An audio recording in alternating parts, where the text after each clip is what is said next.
मेरा नाम रविंद्र नागर है। मैं राज्य कर्मचारी संयुक्त परिषद का जिला अध्यक्ष हूँ। वर्तमान में पेंशनर हूँ। सरकार के द्वारा वित्त विधेयक 2025 पास करा गया है, जिसमें 8वें वेतन आयोग में पेंशनर को 8वें वेतन आयोग की सभी सुविधाओं से बाहर कर दिया गया है।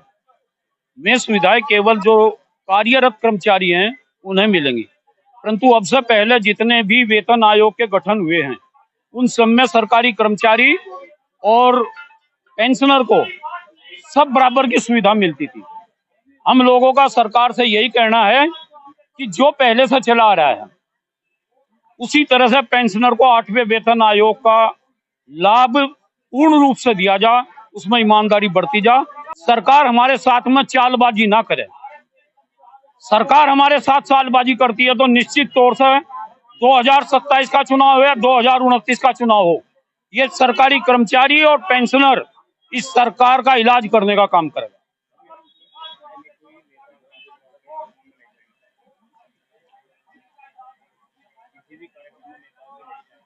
हाँ, तो हम तो नहीं जाते, हम नहीं जाते। हमें पता है कि हम लोगों के लिए ईमानदार नहीं है। रविंद्र नागर नहीं जाता।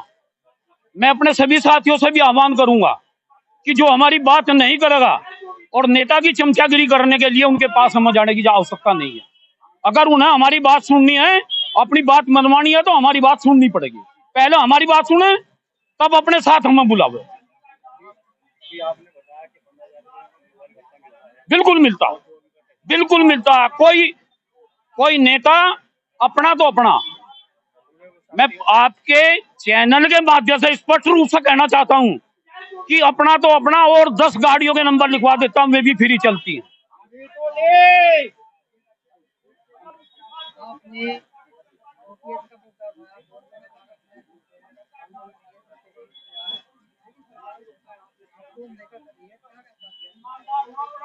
सरकार अनदेखा कर रही है, ये हम लोग अपनी विफलता मानते हैं और उसी चीज का परिणाम है कि हम अपने आप को एकजुट दोबारा से करना चाहते हैं। साथियों, एक चीज को मनवाने के लिए कई कई साल तक संघर्ष करने पड़ते हैं। हम 2011 में इन लोगों ने हमारी पेंशन बंद की। 2011 से लगातार संघर्षरत हैं, परंतु ये सरकारी कर्मचारी और पेंशनर बिल्कुल हार नहीं मानेगा। जब तक हमारी सुविधाएं हम लोगों को वापस नहीं दी जाएगी, हम लड़ेंगे। वोट की ताकत, हाँ, अभी चल रहा है। हम लोगों के बीच में जो हम लोगों के नए साथी आए हैं, उन्हें पेंशन की महत्ता का नहीं पता है। जब कोई बच्चा किसी एग्जाम के लिए फॉर्म भरने के लिए जाता है तो उसे केवल एक चीज दिखाई देती है, नौकरी।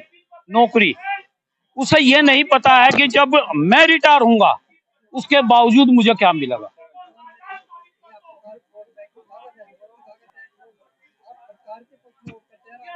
इसी वजह से कर रहे हैं, इसी वजह से कर रहे हैं कि हमारे नए बच्चों को ये नहीं पता है। और मैं तो आप लोगों को बताऊं कि जिस सरकार ने कर्मचारी का विरोध किया, रविंद्र नागर ने उस सरकार का विरोध करा और लगातार करता रहूंगा। बिल्कुल अपने साथियों को इकट्ठा करेंगे और सरकार यदि हमारे फेवर में निर्णय नहीं लेती है तो निश्चित तौर से सरकार के खिलाफ जाएंगे।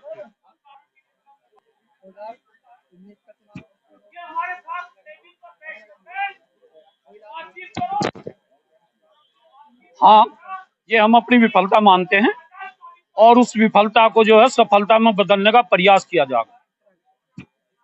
लोगों को साथ लगाकर इकट्ठा करेंगे, लोगों को समझाएंगे। परिवार के सदस्य हैं, कुछ लोग भ्रमित भी होते हैं। उस भ्रम को दूर करने के लिए अपने साथियों के बीच में जाएंगे, अपने परिवारों के बीच में जाएंगे और वहां जाकर के जो है उन्हें समझाएंगे। और समझाने के बाद में कोशिश करेंगे कि जो सरकार या जो पार्टी हमारी नहीं सुनेगी, हम उसकी खिलाफत करें।